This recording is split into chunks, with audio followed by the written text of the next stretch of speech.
ஒரு சிறுவன் கடற்கரையில அமர்ந்து கடலை பார்த்துக்கிட்டு இருந்தான். அவனுடைய தாத்தாவும் அவனுக்கு பக்கத்துல உட்காந்துட்டு இருந்தாரு. அந்த சிறுவன் தன்னுடைய தாத்தா கிட்ட, கடல் ரொம்பவும் பெருசா இருக்கு, இதுக்கு எல்லையே இல்லையே, எப்படி எப்பவுமே அமைதியா இருக்கு அப்படின்னு கேக்குறான். அதற்கு தாத்தா, கடல் நமக்கெல்லாம் ஒரு அருமையான பாடம் கத்துக் கொடுக்குது.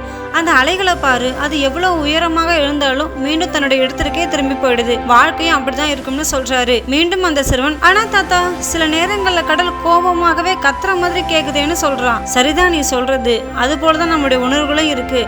சில நேரங்கள்ல அமைதியா இருப்போம், சில நேரங்கள்ல கோபம் வரும், மறுபடியும் அமைதியாக இருப்போம். கடல்ல எப்படி புயலுக்கு பிறகு அமைதி வருதோ அதே மாதிரிதான் நம்முடைய வாழ்க்கையும் இருக்கும்னு சொல்றாரு அந்த சிறுவன். அப்படின்னா கடல் நமக்கு பொறுமையை கத்துக் கொடுக்குதா தாத்தான்னு கேக்குறான். அதுக்கு அந்த தாத்தா, கரெக்டா சொன்ன, இந்த கடல் மாதிரி தான் வாழ்க்கையில எந்த போராட்டம் கஷ்டம் வந்தாலும் நம்ம மீண்டும் பொறுமையாவும் அமைதியாவும் இருக்கணும்னு சொல்றாரு. கடல் மாதிரி தாங்க நம்முடைய வாழ்க்கையும். நம்முடைய வாழ்க்கையில நிறைய ஏற்றத்தாழ்வுகள் இருக்கும். ஆனா அமைதி, பொறுமை, மன வலிமை இருந்தா மட்டும்தாங்க புயல் மாதிரி வாழ்க்கையும் கடந்து செல்ல முடியும். நெக்ஸ்ட் வீடியோல மீட் பண்ணலாம். தேங்க்யூ. Bye bye.